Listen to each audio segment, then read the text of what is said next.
Hi, my name is Jennifer Sue, And my name is Serena Zhao. and today for our final project, we're going to be talking about regulating direct-to-consumer pharmaceutical ads.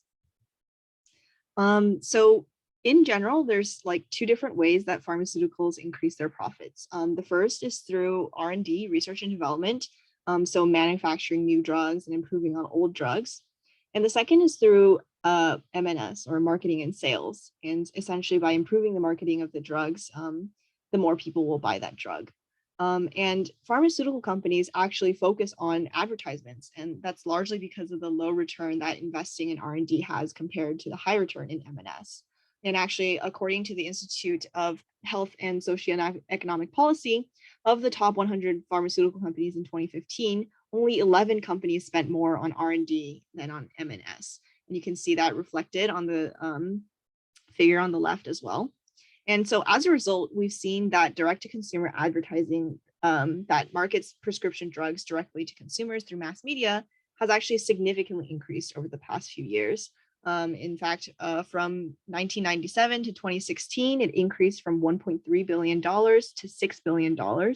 And the number of advertisements has increased from 79,000 to 4.6 million.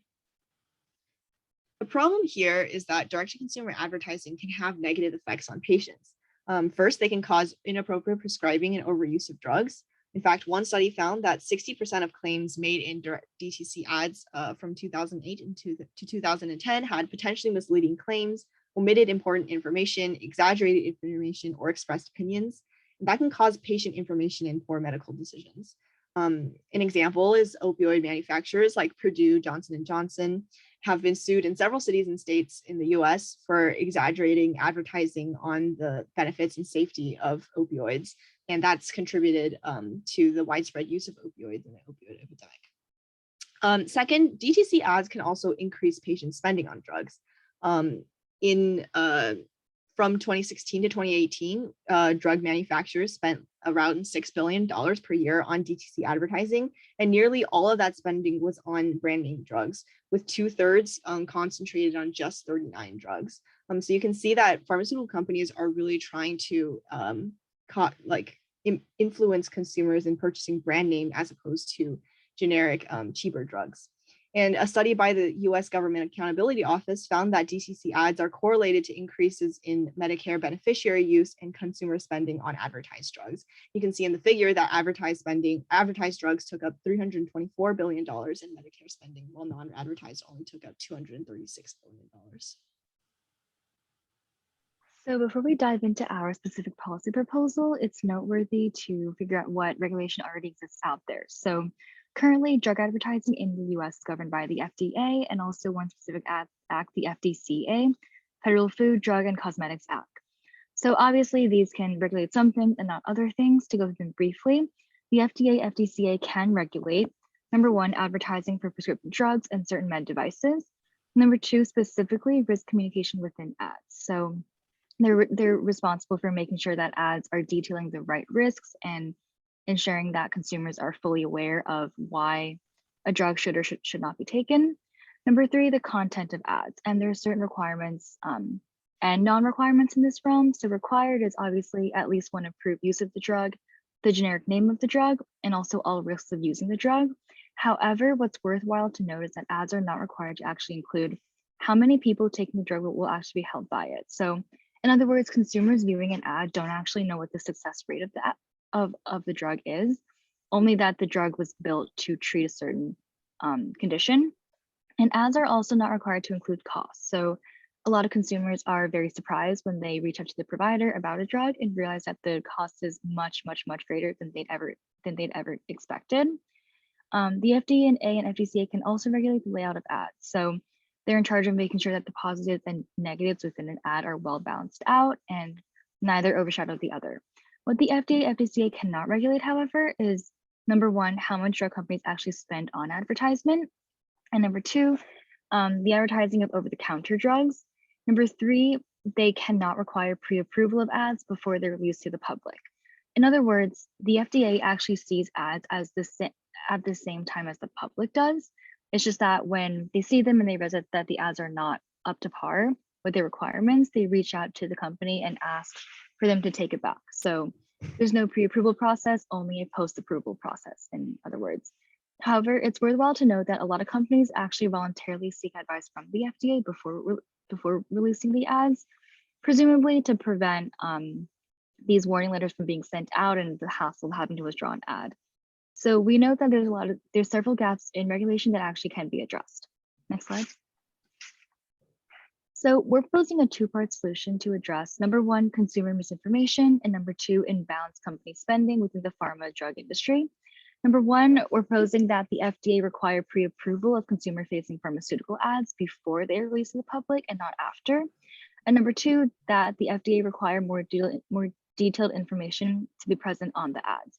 Specifically, number one, cost, number two, stats on the rate of successful treatment, and number three, alternative treatments that the consumer might not be aware of. So with these reforms, we're hoping that number one, first and foremost, patients understand the available drugs and their costs and benefits better. And we're hoping that with this better understanding, communication between patients and physicians are less strained than they currently are regarding misunderstandings surrounding pharmaceuticals and drug efficiencies. Number two, we're hoping that this reduces pharmaceutical spending on ads. So because we're requiring pre-approval, companies actually won't be able to put out costly floods of advertisement and hope that they don't get withdrawn. But instead, companies have to lessen their ad quantities and be forced to think about what actually to put out before putting it out. And again, with greater restrictions on ad content, companies have to think more carefully and put out less ads that are of greater quality. Next slide. So why will this work? Number one, to improve consumer knowledge, we looked at a survey conducted by the FDA in 2004 that actually found that number one, DTC ads made patients more involved in their healthcare. So that means that these ads are good. Patients are learning a lot about these drugs and are becoming more informed. However, 65% of physicians believe that DTC ads actually confuse patients about the relative risks and benefits. In other words, the risks and benefits are not presented very equally, and patients are made to believe that drugs are a lot more efficient than they actually are. Number three, 75% of physicians actually believe that DTC ads cause patients to think that a drug works better than it really does. So to combat this, we're hoping by disclosing the success rate of drugs, patients are more aware of what the true efficiency is. Number four, a lot of physicians actually feel pressure to prescribe something when patients mention DTC ads. So by better informing patients, we're hoping that these strains and pressures are alleviated off the physicians and they're able to make better decisions in terms of treatment. In the graph to the right, we note that in a red box, there's three specific points that physicians are rated quite low on. Number one, physicians believe that a lot of, very few physicians actually believe that ads provide enough information on other treatments that are alternative to the drug. Number two, physicians generally don't believe that ads do a good job of informing patients of side effects. And then three, physicians don't really believe that ads provide enough information on the cost of the medication. So to address these 3 points specifically, we proposed the solution that we proposed earlier. Next slide. In terms of reducing pharmaceutical ad spending, again, we looked at a 2019 JAMA study on the growth and changes in prescription drug marketing between 1997 and 2016. And we found that DTC advertising increased from 2.1 billion to 9.6 billion of total spending between the 2 years. So from 11.9% to 32%, a nearly triple increase. If we look at the graph to the right, we see the lines trend upwards for the number of promotional pieces submitted to the FDA, but it trends downwards for the number of violation letters that the FDA has had to send out. So this supports the fact that the proposal of the FDA pre-approval process should be formalized because companies are already engaging in it, and the FDA does not actually have to send out that many violation letters. So having this process be formalized means that companies might put more thought into what they're sending out to the public without really having to, I guess, cut the cost or cut the number of promotional pieces that are being submitted. Next slide. Yeah, and so essentially, depending on how effectively the regulation is implemented and how pharmaceutical companies will respond, there are 4 potential economic impacts. The first being less innovation. So because of the increased M&S costs, pharmaceutical manufacturers might be less likely to bring drugs to market, and that would cause decreased innovation. It could also cost higher drug costs. So pharmaceutical companies might increase the prices of drugs in order to keep their profit margins high. And it would also likely decrease M&S spending, again, because of the added delay cost of advertisement. And this could also potentially cause the pharmaceutical companies to invest more in R&D instead, which could boost innovation, actually. And then four, it could lower patient spending. So patients would no longer be driven by inaccurate ads to purchase unnecessary and even potentially harmful treatments, or by specifically brand named expensive drugs over generic drugs. And there are three major challenges of implementation, and that's political, economic, and legal. So first, on the political side, the pharmaceutical industry is infamous for its aggressive lobbying. In fact, pharmaceutical companies spend more money than any other industry for federal lobbying in the US. Economically, the costs and resources needed to create a new framework for pre-approving ads would be high. And so we'll talk a little bit more about that in the funding section. And for legal precedent, it has actually supported the pharmaceutical industry most times underneath the free speech protections of the First Amendment.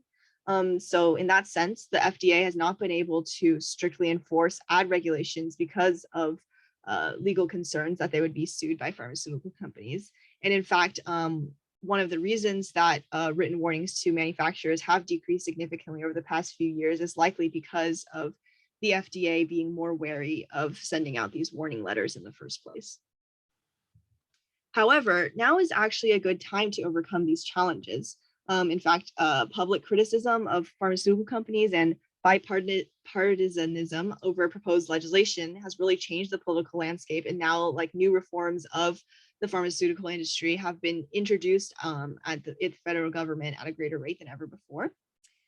Economically, under the pre-approval of drugs, of advertisements, pharmaceutical companies would be more incentivized to produce more accurate advertisements in the first place.